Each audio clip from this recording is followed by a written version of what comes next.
आदाब नाज़रीन, खबर उर्दू में आपका खैर मकदम। और मैं हूँ गौहर पीरज़ादा। अभी सानहा जो हुआ पहलगाम में, उसके फॉल आउट में बहुत सारे इकदाम उठाए गए। डिप्लोमेटिक रिलेशंस हिंदुस्तान और पाकिस्तान के बीच में बंद कर दिए गए, मुअत्तल कर दिए गए। बहुत सारी ट्रीटीज़ को जो है कैंसिल कर दिया गया। हिंदुस्तान ने इंडस वाटर ट्रीटी को कैंसिल कर दिया, और उस बीच पाकिस्तान ने भी उधर से शिमला एग्रीमेंट को फिलहाल मुलतवी कर दिया। डिप्लोमेटिक रिलेशंस बंद कर दिए गए। जो ऑफिसर्स थे उनको वापस बुला लिया गया। ये सब कुछ ठीक है, हुकूमत को जो अच्छा लगे वो करे, जो मुनासिब हो वो करना चाहिए। और जंग के दहाने पर दोनों मुल्क खड़े हैं, एक दूसरे के आमने सामने खड़े हैं। बॉर्डर्स पर फौज चौकन्ना है। और सबसे बड़ी बात यह है कि इस बार पूरे हिंदुस्तान के लोग और कश्मीर के लोग भी हुकूमत का साथ दे रहे हैं, और हुकूमत को इस बात पर जोर दे रहे हैं कि पाकिस्तान को कड़ी से कड़ी सजा दी जाए, उनको सबक सिखाया जाए। जो ये हमला करने वाले हैं उनको कड़ी से कड़ी सजा दी जाए। हर इंसान इस बात से खुश है कि कम से कम इस बार जो है पाकिस्तान को सबक सिखाया जाएगा। अब ऐसे में जो एक प्रॉब्लम परेशानी ये हुई है वो ये है कि जो लोगों को, वहां के नेशनल्स को वापस भेजा जा रहा है, वो भी ठीक है अपनी जगह। बहुत सारे नेशनल जो है, पाकिस्तानी नेशनल जो है हिंदुस्तान में बसे हुए थे, उनको वापस भेजा जा रहा है। ऐसे में एक दिक्कत ये आ रही है कि बहुत से ऐसे लोग जो यहाँ पर सरहद पार करके वापस आए थे, अपने साथ फैमिलीज को लेकर आए थे, बीवियां उनकी थी, बच्चे हैं, जो एक्स मिलिटेंट्स थे, एमनेस्टी के तौर पर वो यहाँ आए थे। और इस वक्त जो है यहाँ पर तकरीबन 30 सालों से बसे हुए हैं, कुछ लोग तो 40 सालों से बसे हुए हैं। जैसा कि हमने एक वाकया देखा जम्मू का, रजौरी का, वहां पर एक सीआरपीएफ कांस्टेबल है, उसकी जो वाइफ है वो भी कई सालों से यहाँ पर है, उसको भी वापस भेजा जा रहा है। अब सरहद पर लोग मर रहे हैं। बारामूला का एक आदमी है जिसको सरहद पार ले जाया जा रहा था, बुजुर्ग आदमी था, सरहद पार करते हुए वाघा बॉर्डर पर उसकी डेथ हो गई। आखिर इन लोगों का क्या कसूर है? न इनका उस चीज से लेना देना है, बल्कि ये लोग तो वापस ही आए थे, और इन्होंने मेन स्ट्रीम ज्वाइन भी किया था, कि हम मिलिटेंसी को तर्क करके मेन स्ट्रीम ज्वाइन किया था। उनकी फैमिलीज हैं, उनको ये वादा किया गया था कि आपको इज्जत के साथ और आपको जो है यहाँ पर रिहेबिलिटेट किया जाएगा। मैं आपसे यही सवाल करता हूँ, आखिर इन लोगों का क्या कसूर है? गौहर जी, देखिए, ये पहलगाम का जो इंसिडेंट हुआ है, दर्दनाक इंसिडेंट हुआ। बहुत से स्टेप्स उठाए गए हैं सेंट्रल गवर्नमेंट की तरफ से। मुझे लगता है कि हमें सबको सराहना करनी चाहिए सरकार के स्टेप्स की, जो उन्होंने उठाए हैं। आप उसकी सराहना कर भी रहे हैं, मगर कहीं ना कहीं दबे आवाज में आप ये कह रहे हैं कि जो भेजे जा रहे हैं पाकिस्तान, उनको नहीं भेजना चाहिए। गौहर जी, पहले ये समझना पड़ेगा कि जो पाकिस्तान के नागरिक यहाँ पर रह रहे थे, वो इतने सालों से रह कैसे रहे थे। देखिए, अब ये अगर ये पहलगाम वाला इशू ना होता, मुझे लगता है कि पहलगाम के इशू के बाद ये सारी परतें खुली हैं और कहीं ना कहीं ओपन हुआ है कि गुजरात से लेके पंजाब, पंजाब से लेके जम्मू कश्मीर तक हर एरिया में पाकिस्तान के लोग रह रहे थे। वो किस बिहाफ पर रहे थे? कुछ तो मेडिकल फैसिलिटीज के अकॉर्डिंग आए थे कि यहाँ पर इलाज करने के लिए आए थे। मुझे इस बात पर नहीं जाना कि भाई उनको कौन से वादे किए गए थे। मेरी नॉलेज में ऐसा कुछ नहीं है कि किसी मिलिटेंट्स की फैमिली को यहाँ लाकर उनको बसाने के, हो सकता है जम्मू कश्मीर की सरकार ने किया हो, मगर केंद्र सरकार की तरफ से मोदी जी के काल में ऐसा कोई डिसीजन नहीं लिया गया, गौर जी, कि वो 2010 यहाँ में आकर एमनेस्टी दी बसे। गई थी, उमर अब्दुल्ला उस टाइम चीफ जी मिनिस्टर जी, थे। मैं वही बात कर रही हूँ कि मोदी जी के शासनकाल में ऐसा कोई डिसीजन नहीं लिया गया। कांग्रेस की सरकार का मैं कह नहीं सकती, क्योंकि कांग्रेस ने ऐसे बहुत से डिसीजन लिए हैं जो कहीं ना कहीं देश को बर्बाद करने वाले डिसीजन रहे हैं। गौर जी, ये चीज समझनी पड़ेगी कि पाकिस्तान का नागरिक अगर यहाँ रह रहा है, उसका दर्द जो है वो कहीं ना कहीं पाकिस्तान के लिए है। चाहे वो मिलिटेंसी छोड़ बैठा है, चाहे उसका परिवार मेन स्ट्रीम में आ रहा है, मगर हमें समझने की जरूरत है कि वो क्या पाकिस्तान के लिए बुरा सुन सकेगा, वो क्या हिंदुस्तान का हमदर्द हो पाएगा। ये चीजें बहुत से सवाल खड़े करती है। मुझे लगता है कि केंद्र का जो डिसीजन है, सेंट्रल गवर्नमेंट ने जो डिसीजन लिया है, ये सब चीजें मद्देनजर रखते हुए लिया है। और आने वाले दिनों में इससे भी स्ट्रॉन्ग डिसीजन लेने की जरूरत है, गौर जी।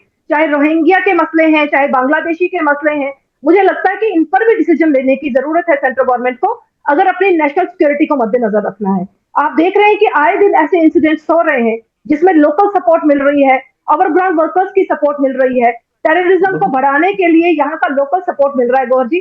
सवाल जो है, रफीक राथर साहब जो है पीडीपी के हमारे साथ में है, और सलीम गिलानी साहब जो सोशियो पॉलिटिकल एक्टिविस्ट हैं, शेख उवैस हैं नेशनल कॉन्फ्रेंस के, उन सब से पूछूंगा।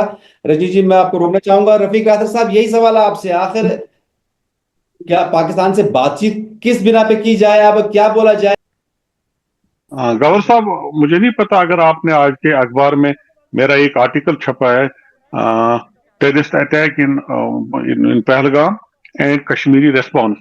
उस पर मैंने ऑलमोस्ट सारे जितने भी एस्पेक्ट्स हैं इसके, हमला कैसे हुआ, उसका उसका क्या साइकोलॉजिकल असर क्या पड़ा, इकोनॉमिक असर क्या पड़ा और पॉलिटिकल उसके क्या इम्प्लीकेशन है जम्मू कश्मीर के, वो सारा मैंने उसमें सम अप किया है। तो मेरे कहने का मकसद यह है कि जो हादसा हुआ इंतहाई अफसोसनाक हादसा है और जम्मू कश्मीर के लोगों ने जिस तरह से रेस्पॉन्ड किया वो काबिल सराहनीय है। और मुझे नहीं ख्याल कि शायद ही कोई आदमी ऐसा होगा irrespective of political, religious, ethical और रीजनल आइडियोलॉजीज, सारे के सारे लोग एक सुर में बोले। और पहली बार मैंने देखा है पिछले 30-35 साल में जम्मू कश्मीर के लोग एक पेज पर हैं और उन्होंने टेररिज्म को नो कहा। और सब लोग एक प्लेटफॉर्म पर एक आवाज उसके खड़े बाद होकर पाकिस्तान के खिलाफ, हिंदुस्तान के साथ, हुकूमत के साथ उसके बाद जो लोग इसमें उसके बाद बेगुनाह, मैं तो ये कहूंगा बेकसूर, सुनिए कुछ लेने देना नहीं है, औरतें हैं, बच्चे हैं, उनका क्या?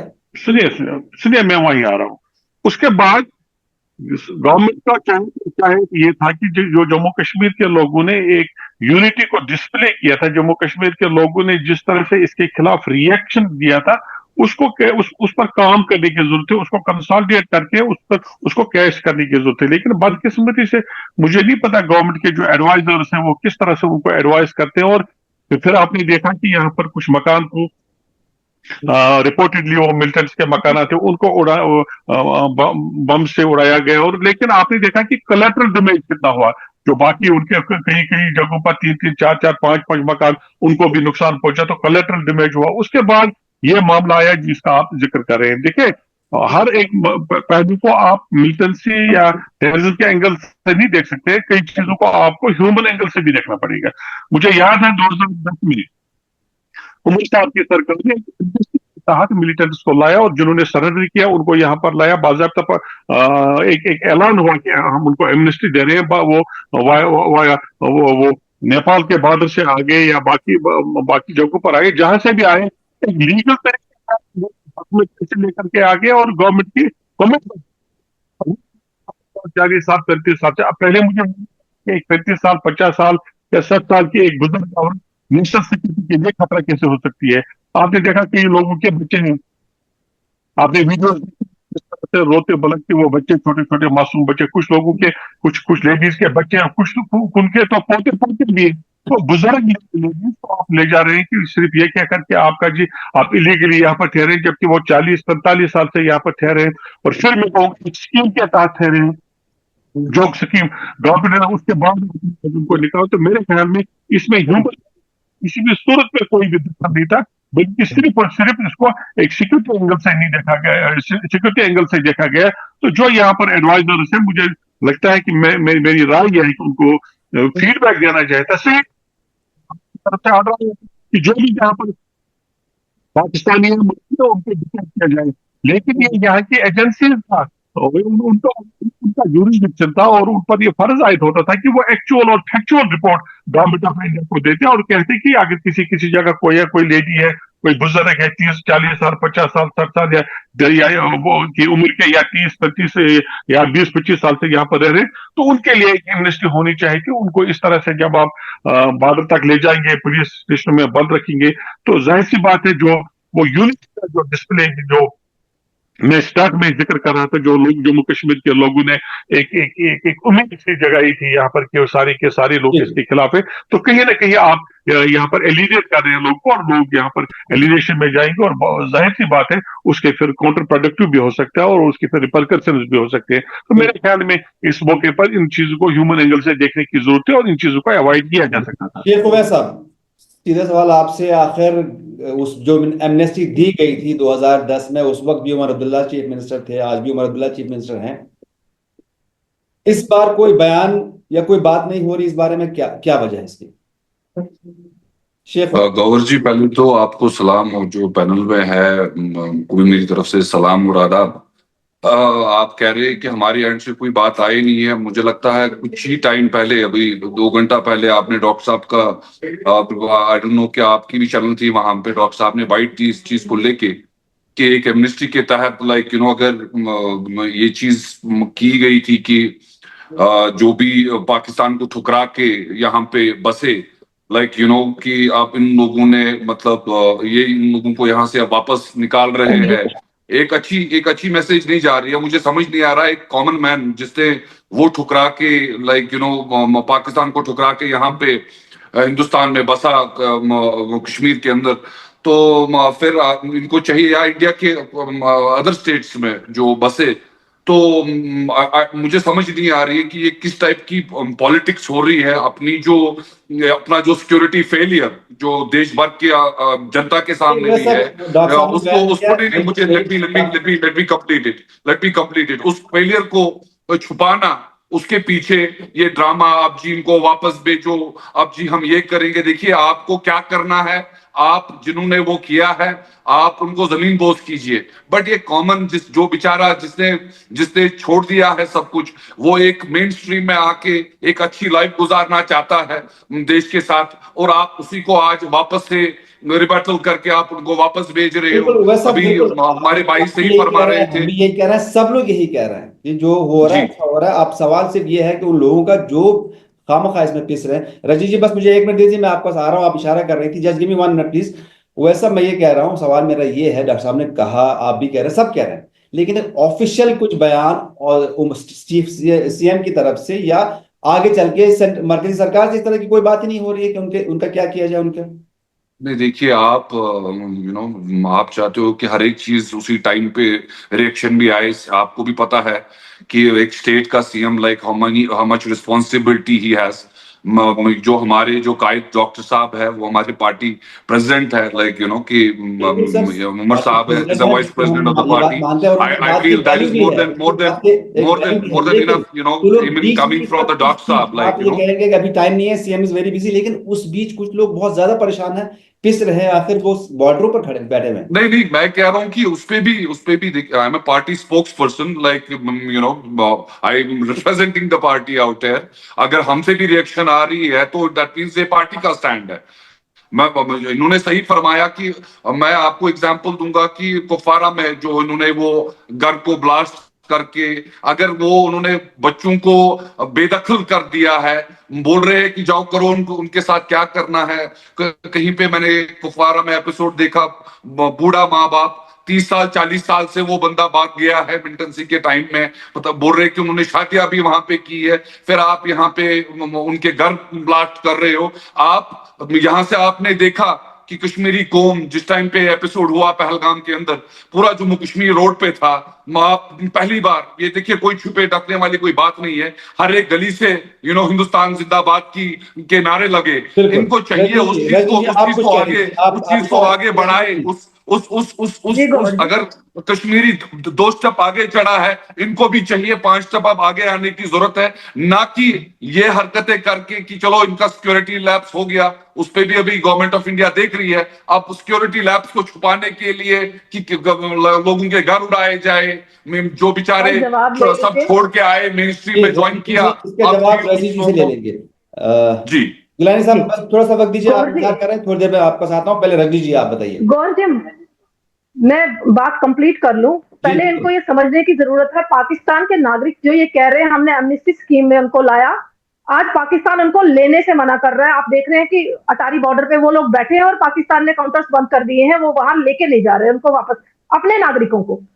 दूसरी बात नहीं, गौर जी अपने सुन नागरिकों को ले लीजिए, जा रहे हैं मैडम, जो हिंदुस्तान नहीं ले आके बस रहे, गए नहीं हैं। ले रहे, नहीं नहीं नहीं, मैं जो उनके यहाँ पर बॉर्डर पे जो भेज दिए गए हैं इंडियन गवर्नमेंट की तरफ से, वो उनको एंटर नहीं होने दे रहे गौर जी। ये अभी लेटेस्ट खबर आई है। दूसरी बात, ये कह रहे हैं कि उन्होंने वहां पर टेररिज्म का साथ छोड़कर हमारे हिंदुस्तान में बसना शुरू किया। भाई हमने बसाना ही क्यों था उन लोगों को? अगर वो पाकिस्तान में सुखी थे तो रहने देते ना पाकिस्तान में। हिंदुस्तान ना तो कोई अनाथालय है, ना ही कोई यहाँ आश्रम खोला हुआ है कि हमने टेररिस्टों के परिवार वालों को यहाँ बसाना था। ऐसी एमनेस्टी स्कीम आप लोगों ने लाई क्यों? नहीं मैडम, यहाँ ये के मैसेज लोग होता है ना मैडम, ये दुनिया के लिए एक मैसेज होता है नहीं कि गौर जी देखिए, मिलिटेंसी मैसेज के तब दिया लोग जाता तंग है। हैं और तंग आकर गौर छोड़ जी के सुन वापस लीजिए आना ना, चाह रहे मैं हैं, बसना कंप्लीट चाह रहे कर हैं। लूं। गौर जी सुन लीजिए, मैं वो बात कर रही हूँ, यहाँ मिलिटेंसी खत्म नहीं हुई थी, टेररिज्म खत्म नहीं हुआ था। अगर आप इस तरीके का कोई मैसेज देना चाहते थे, मुझे लगता है कि उस दौरान देते जब यहाँ पर पीक पर टेररिज्म था। आप लोग ऐसी एमनेस्टी स्कीम देकर भारत की जनता को भी गुमराह करने की कोशिश कर रहे हैं, कहीं ना कहीं मुसलमानों की छवि खराब करने की कोशिश कर रहे हैं। पूरे देश में पाकिस्तानी नागरिक जो बस गए हैं गौर जी, उनका माइंडसेट जो है वो पाकिस्तान की फेवर में है। आज इनकी बात सुन लीजिए, एनसी के प्रवक्ता होने के नाते ये बात कर रहे हैं कि इन्होंने मकान तोड़ दिए। आपको क्या लगता है कि रियायत होनी चाहिए ऐसे लोगों पर?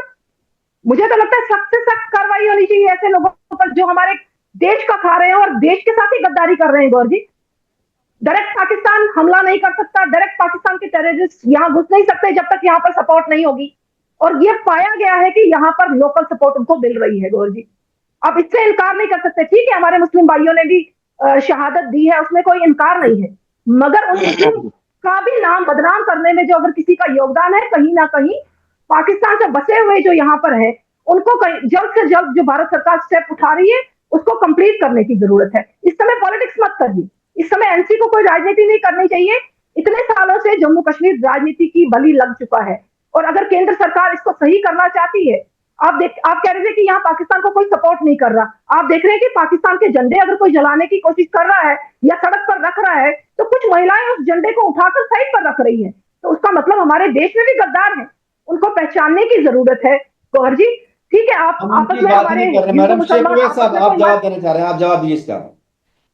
नहीं, मैं बड़ा सरप्राइज हूं कि एक तो मैं अपनी वहां जो बहन है हमारी बीजेपी की, इनसे कहना चाहता हूं कि अगर आपके घर में आपका भाई खराब निकला, वो कल के डेट पे आतंकवादी बना, उसका जो नुकसान है वो फिर आपके घर पे क्यों होएगा? आपके माँ बाप के साथ वो चीज क्यों होएगी? जिसने किया आप उसके साथ करो, आप उसको जिंदा लटकाओ, उसके घर वालों की गलती क्या है उसमें? आफ्टर 18 गाइस मैच्योर, वो तो फिर जिम्मेदारी घर वालों की तो होती नहीं है। अब जी बच्चा गलत निकल गया तो घर वालों को मुलव्वस क्यों करना इन चीजों में? ये क्या मैसेज देना चाहते हो आप? वो घर फिर उसका ब्लास्ट करना, आपको भी पता है साइकोलॉजी की, जो जहां पे आपको अमन और मोहब्बत दिखाना चाहिए जम्मू कश्मीर के अवाम को, आप उनको दिखा रहे हो आतंक। ये तो आतंक नहीं है और क्या है इसमें? आप मुझे बताइए क्या क्या अच्छा इंप्रेशन किसी को पड़ेगा, किसके दिमाग में पड़ेगा जब वो एक घर को ब्लास्ट होते हुए देखेगा?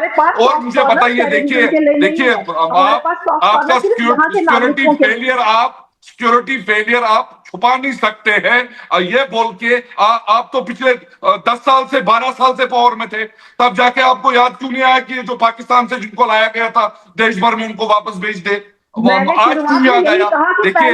देखिए पूरे देश की आवाम जानती है आप लोगों का सिक्योरिटी फेलियर था वो, जहां पे हमारे भाई लोग मारे गए, वो आपका सबसे बड़ा सिक्योरिटी फेलियर था।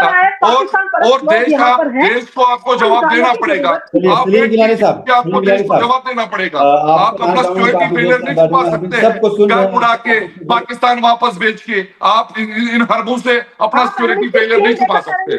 हम सलीम गिलानी साहब को सलीम साहब, आप सोशो पॉलिटिकल एक्टिविस्ट रहे हैं, आपने पीछे बहुत काम किया है, आपने बहुत लिखा भी है, बातचीत भी कि मैं भी आप थे, कई बार आप पेशरफ थे। इस बार आपको क्या लगता है क्या करना चाहिए? आपकी तरफ से भी कुछ ऐसा कोई बयान या कुछ तरह कोई बात नहीं आई? फर्स्ट ऑफ ऑल, ये जो मेरी तरफ से आप सबको सलाम आदाब। ये जो पहलगाम का वाक़ा हुआ, इसमें पूरा स्टेट जम्मू और कश्मीर भी सारे मुल्क के साथ जख्मी है और दुखज़दा है। हम उनको श्रद्धांजलि पेश करते हैं और उनके दुख में शरीक हैं। और हमारे एक भाई ने, सैयद आदिल हुसैन शाह ने, यह सबूत भी कर दिया कि उन्हें अपनी जान का नजराना पेश किया। अब जहाँ तक इस इंसिडेंट के बाद फैसलों का ताल्लुक है, सरकार इख्तियार रखती है और सरकार जैसा बेहतर समझे करे, ये उन्हीं का है। हमारे सोचने से, हमारे कहने का तरीका मुख्तलिफ हो सकता है। जो बेहतर लगे वो करे, लेकिन हम सिर्फ उन लोगों की बात कर रहे हैं। जी मैं अर्ज कर रहा हूँ। लेकिन हमने सोचना है, हम जब बात कर रहे हैं आज का ये जो पूरा वाक़ा है, ये ब्लेम गेम ना हो, इसमें सियासत न की जाए। मैं महसूस करता हूं कि सबसे पहले हमें दुरुस्त करनी चाहिए अपनी यादाश्त भी, और अपना ये जो है, ये जो शहरी हैं, ये पाकिस्तानी शहरी नहीं है, ये जम्मू कश्मीर के नागरिक हैं। और जम्मू कश्मीर की क्लेम है, हमारी इंडिया की क्लेम है कि पूरा 84,000 जो मुरब्बा इलाका है जम्मू कश्मीर का, ये इंडिया का है। और 1994 की करारदाद अटल बिहारी वाजपेयी साहब की क़यादत में पार्लियामेंट में करारदाद पेश हुई कि आर पार जो रियासत ये इलाका ये हमारा है। लिहाजा वहाँ की जो ये शहरी यहाँ हैं, ये पाकिस्तान के नहीं है, ये पीओके से आए। और पीओके से जब ये यहाँ पाकिस्तान का आए, है मेरे भाई, ये जो पाकिस्तान से पासपोर्ट कोई लेकर नहीं वो, है। जी जी, ठीक पासपोर्ट है, जो ये है एक सब अरेंजमेंट पाकिस्तानी है, है। ये एक अरेंजमेंट है। हमने हमने क्लेम नहीं छोड़ी, हमने क्लेम नहीं छोड़ी कि वो हमारा नहीं है। ये हम एक पलड़ा नहीं अरेंजमेंट है, झाड़ ये दो सकते ना तरफा कि है। वो पाकिस्तान के नहीं है। देखिए, इसमें एक्सक्यूज नहीं दे सकते। मुझे लगता है कि इस समय हमें फेवर नहीं करनी चाहिए ऐसे लोगों की, हमें मैं सेंट्रल फेवर नहीं गवर्नमेंट कर का रहा, सपोर्ट फेवर करना नहीं कर, चाहिए। फेवर नहीं, फेवर की बात ही नहीं है। देखिए सिस्टर, फेवर की बात नहीं है मैडम। बात ये है कि आज आप देखेंगे, जब उस वक्त सरकार ने, आप भी सरकार में इस वक्त, उस वक्त भी एक सरकार थी, सरकार का एक फैसला था कि वो लोग यहाँ आए और उनको हम एमनेस्टी के जरिए यहाँ पे रिहेबिलिटेट करेंगे। वो आए, वहां से कुछ लड़कियां आई जो उनके उनकी शादियां हुई थी। आज जब वो वापस जा रही है तो 6 महीने के बच्चे को छोड़ना पड़ रहा है, 14 दिन के बच्चे को छोड़ना पड़ रहा है। तो ये किसी ना किसी तरह से हमारी समाजी मसला है। मैं ये कह रहा हूँ कि समाजी मसले को उस तरह से देख लिया जाए।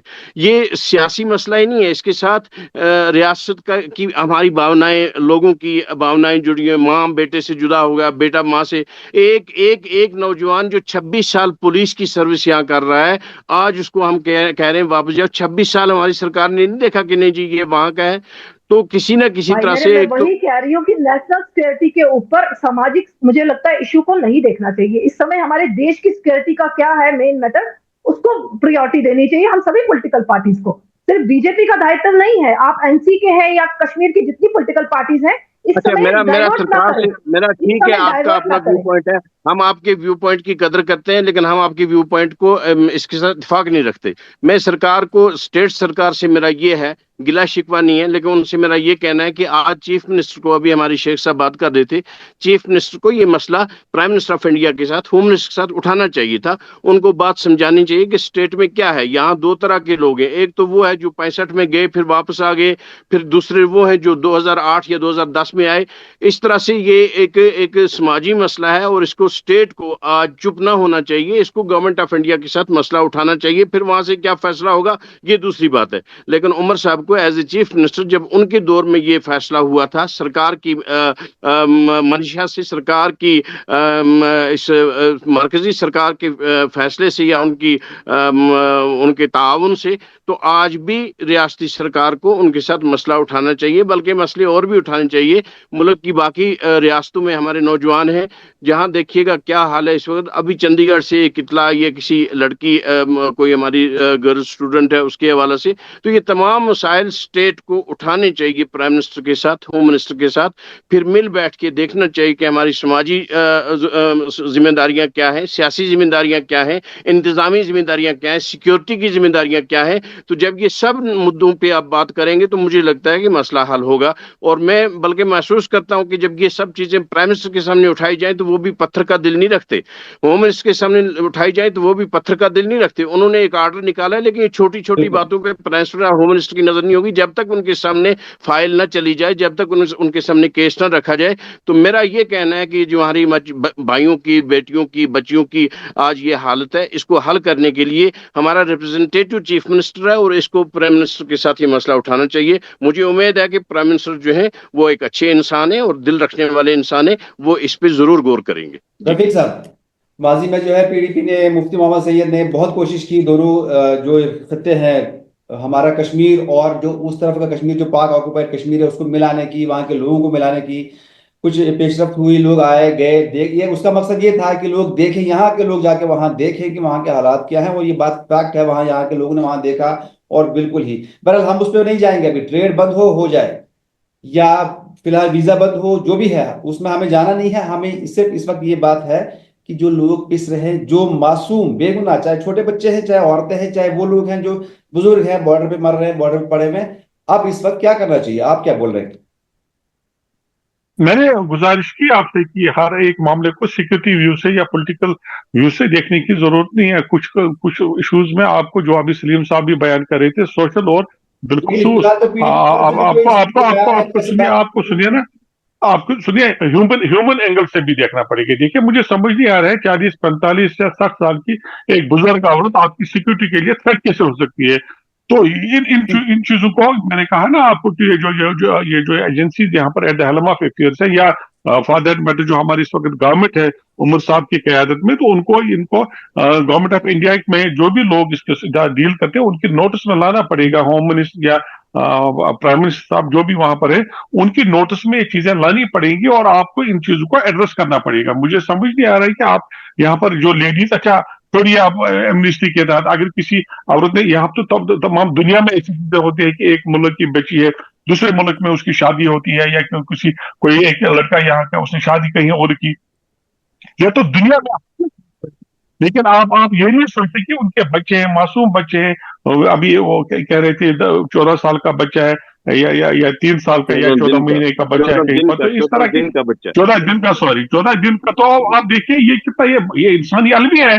अगर आप इस पर गौर नहीं करोगे तो फिर मुझे समझ नहीं आ रहा है कि किस तरह का माहौल आप पैदा करने चाहते हैं यहाँ पर। दूसरी बात यह कि देखिए हमें पता है एक हादसा हुआ, मैं बार बार कहूंगा कि एक ऐसा हादसा है जिसको जम्मू कश्मीर के सारे लोगों ने ऑलमोस्ट या जबान में इसको कंडेम किया और डिनाउंस किया। उसके बाद अगर कश्मीरियों को, मुझे नहीं पता क्यों सजा दे रहे हैं अभी आप दूसरी स्टेट्स में जो हमारे बच्चे हैं, जो ट्रेडर्स हैं या बाकी जो वेंडर्स वहां पर काम करते हैं, किस तरह से उनको चुन चुन कर उनकी सड़कों पर पिटाई होती है, किस तरह से उनको धमकियां दी जा रही है और गवर्नमेंट कोई कार्रवाई नहीं करती। तो इस तरह का माहौल जम्मू कश्मीर के, बिलखुसूस कश्मीर के लोगों के खिलाफ पैदा कर रहे हैं। मेरे ख्याल में ये जाती है, जबकि कश्मीर का हर फर्द इसको, इस इंसिडेंट को कंडेम करता है, किसी को उसका इसमें कंट्रीब्यूट, उसने इसको सपोर्ट नहीं किया है। तो अगर कोई ये कहता है कि जम्मू कश्मीर के लोगों ने नहीं किया, बगैर किसी सपोर्ट के हम इसको डालने की कोशिश करें, तो मैं कश्मीर के लोगों के साथ ये सरासर जाती है। यहाँ पर 30-35 साल के। जी बिल्कुल शुक्रिया आपका। तो प्रोग्राम का वक्त चूंकि खत्म होने वाला है, बस मैं ये कहूँ कि आखिरकार इसमें जो है ये एक मैसेज था पूरी दुनिया के लिए। अगर उनको एमनेस्टी दी गई थी, एक्स मिलिटेंट्स को, सरेंडर्ड मिलिटेंट्स को जो एमनेस्टी दी गई थी, वो पूरी दुनिया के लिए एक मैसेज था कि ये लोग मिलिटेंसी को तर्क करके वापस अपने वतन में आना चाह रहे हैं और खुशहाली यहीं पर इनको लग रही है। और ये लग रहा है कि हिंदुस्तान ही हमारा वतन है जहां पर हम खुश रह सकते हैं। अब उनका थोड़ा सा कसूर ये है कि वो अपने साथ में अपनी फैमिलीज को लाए गए हैं। हालांकि एमनेस्टी के तहत फैमिलीज आई थी, उनसे ये कहा गया था कि आपको यहाँ पर पूरे प्रोटोकॉल के साथ और पूरी इज्जत के साथ रिहेबिलिटेट किया जाएगा। लेकिन आज वो वादा कहीं ना कहीं खोखला नजर आ रहा है। ये मुल्क की तरफ से उनको वादा किया गया था, इर्रेस्पेक्टिव ऑफ उस वक्त किसकी गवर्नमेंट थी। बहरहाल रजनी सेठी जी, शेख उवैस साहब, सलीम गिलानी साहब और रफीक राठौर साहब, आपको बहुत शुक्रिया। हमें उम्मीद है हम आगे भी इस तरह के डिस्कशंस करते रहेंगे। आप लोग देखते रहिए खबर उर्दू। आदाब।